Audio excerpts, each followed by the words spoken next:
त्वामव्ययं विभुमचिन्त्यमसंख्यमाद्यम्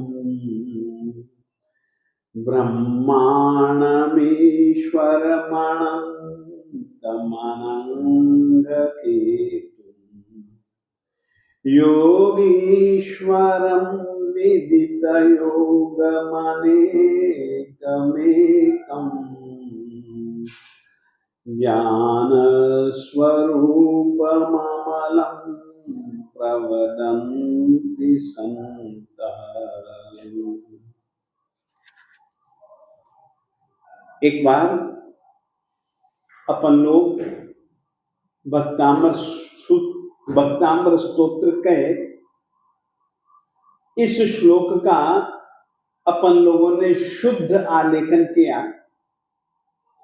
और शुद्ध आलेखन के समान अपना उद्देश्य है शुद्ध उच्चारण। जब तक शुद्ध आलेखन नहीं होगा तब तक शुद्ध उच्चारण भी शक्य नहीं।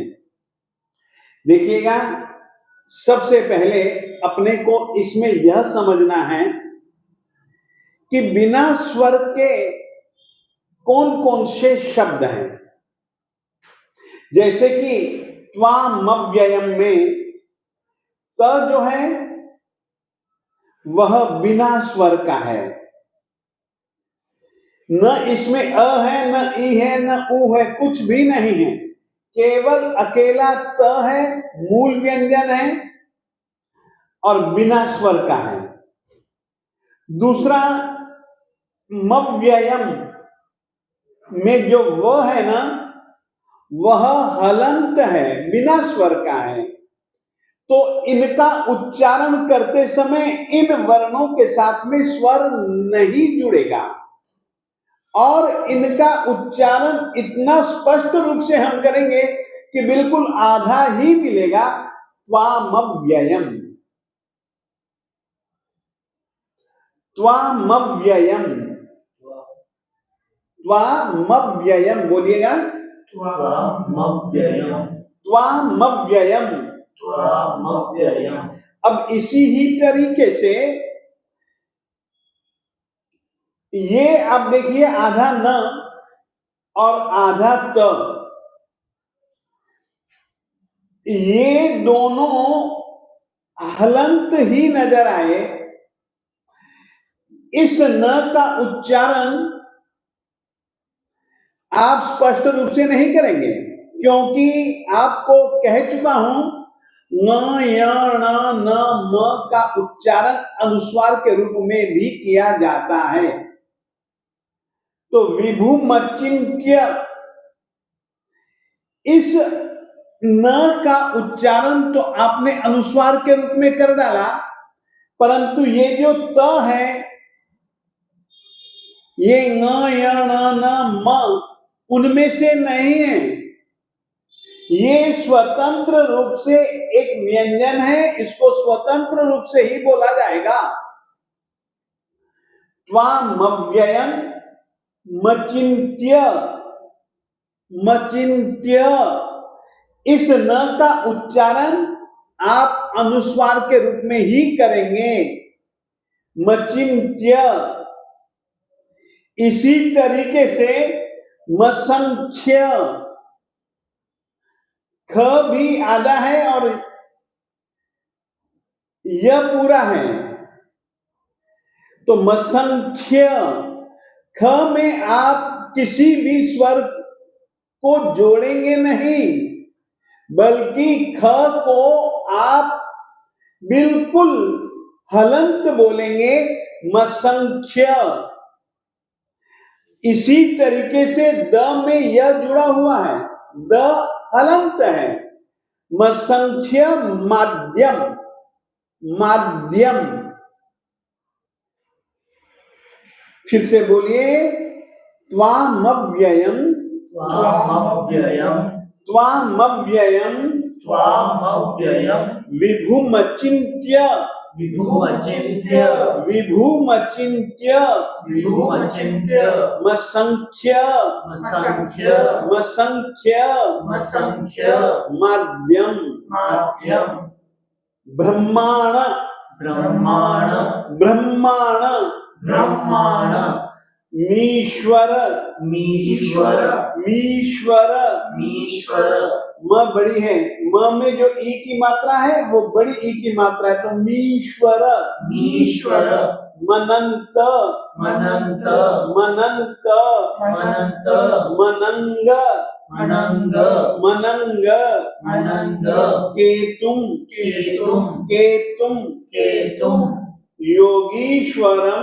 योगीश्वरम योगीश्वरम योगीश्वरम विदित विदित विदित विदित योग योग मनेकमेकम मनेकमेकम मनेकमेकम मनेकमेकम ज्ञान स्वरूप ज्ञान स्वरूप ज्ञान स्वरूप ज्ञान स्वरूप ममलम ममलम ममलम ममलम प्रवदन्ति प्रवदन्ति प्रवदन्ति प्रवदन्ति सन्तः सन्तः त्वामव्ययं विभुमचिन्त्य मसंख्य माध्यम ब्रह्माणमीश्वर मनंत मनंग केतुम योगीश्वरम विदित योगमनेकमेकम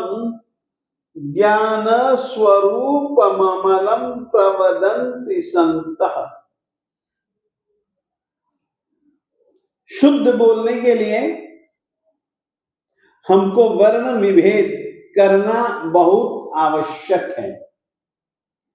वर्ण विभेद यदि हम सही ढंग से करेंगे तो हम लोग व्यंजन और स्वर का उच्चारण बिल्कुल सही ढंग से कर पाएंगे।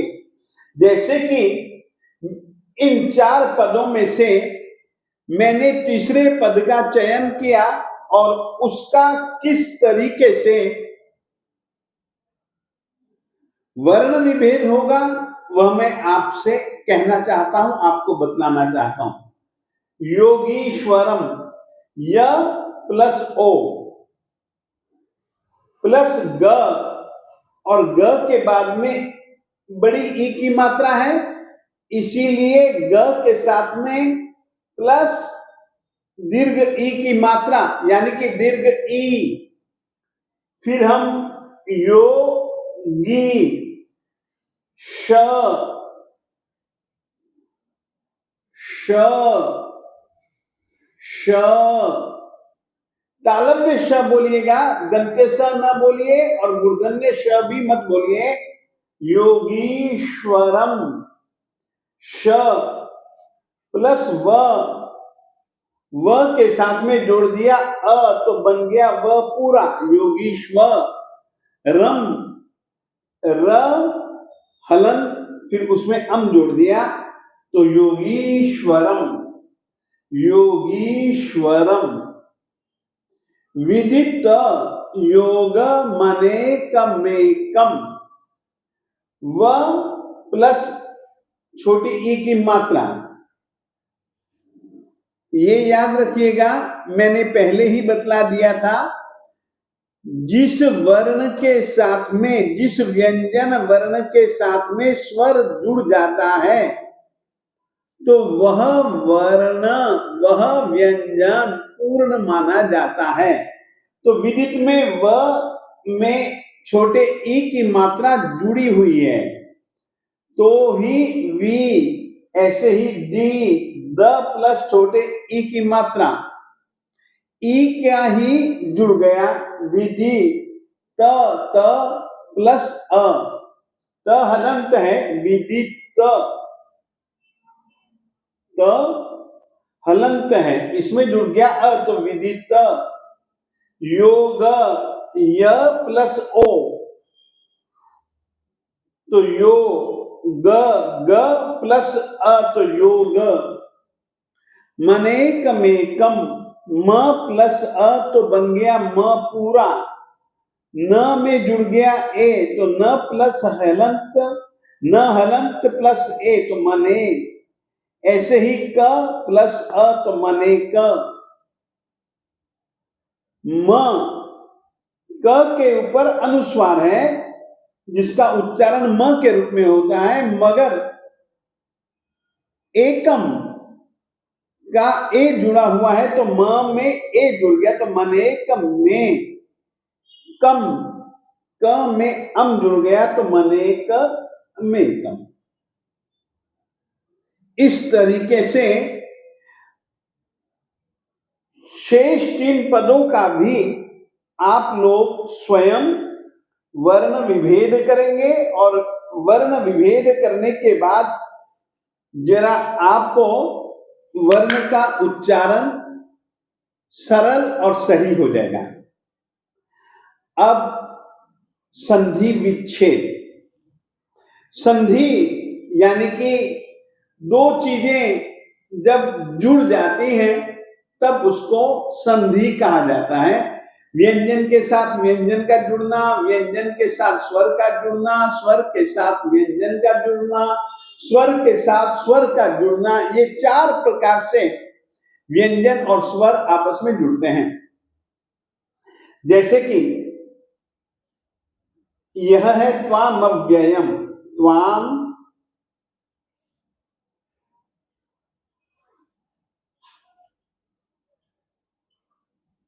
अव्ययम।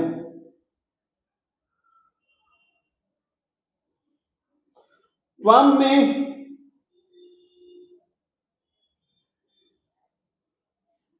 अम प्रत्यय है। अम प्रत्यय का ये है म, जिसको कि हमने अनुस्वार के रूप में लिखा। अनुस्वार के बाद में ये व्यंजन वर्ण है और ये अव्ययम का अ जो है वो तो व्यंजन में स्वर जुड़ गया। व्यंजन के साथ में ये जुड़ गया तो त्वा म ये पूरा बन गया। ऐसे ही विभूम चिंत्य,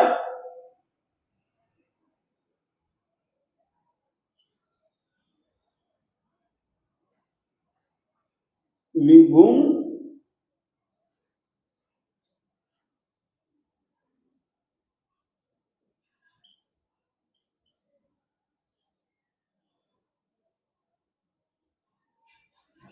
म विभुम और उसके बाद में स्वर आया अ, तो यह भी जिस तरीके से ये जुड़ गए वैसे ही ये दोनों जुड़ गए। अब इसमें तो क्या था, आ था, तो इस कारण से यहां पर हमने उच्चारण आ का किया, त्वाम अव्ययम। यहां पर अ है तो इस कारण से हम बोले विभुम अचिंत्य। ऐसे ही अचिंत्यम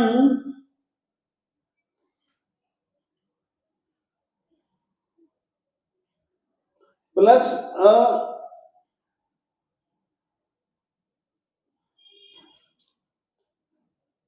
अचिंत्यम असंख्यम। असंख्यम चिंत्यम अचिंत्यम, ये म अधूरा था, अनुस्वार था और इसमें असंख्यम का अ जुड़ गया तो अचिंत्य मसंख्य माध्यम असंख्यम आद्यम।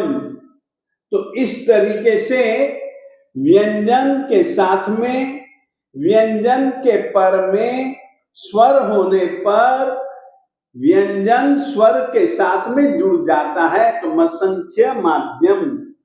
ब्रह्मांडमीश्वर ये बन गया ब्रह्मांडम।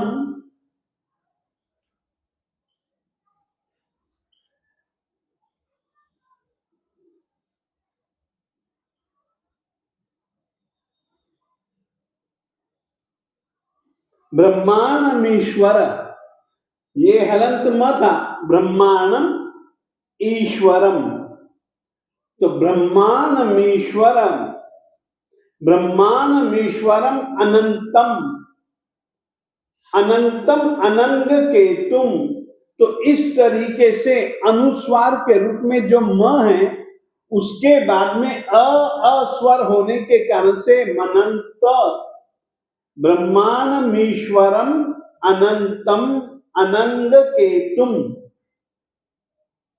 इसी तरीके से योगीश्वरम, योगी और ईश्वर दोनों की ई, योगी में ग में जो ई है और ईश्वर की जो ई है, दोनों ई जुड़ गए तो योगीश्वरम। विदित योगम अनेकम एकम। इस रीति से हलंत व्यंजन परवर्ती स्वर के साथ में जुड़ करके विदित योगम अनेकम एकम। ज्ञान स्वरूपम अमलम, तो ज्ञान स्वरूपम अमलम प्रवदन्ति संतः। इस तरीके से इस श्लोक का हम लोगों ने संधि विच्छेद समझा।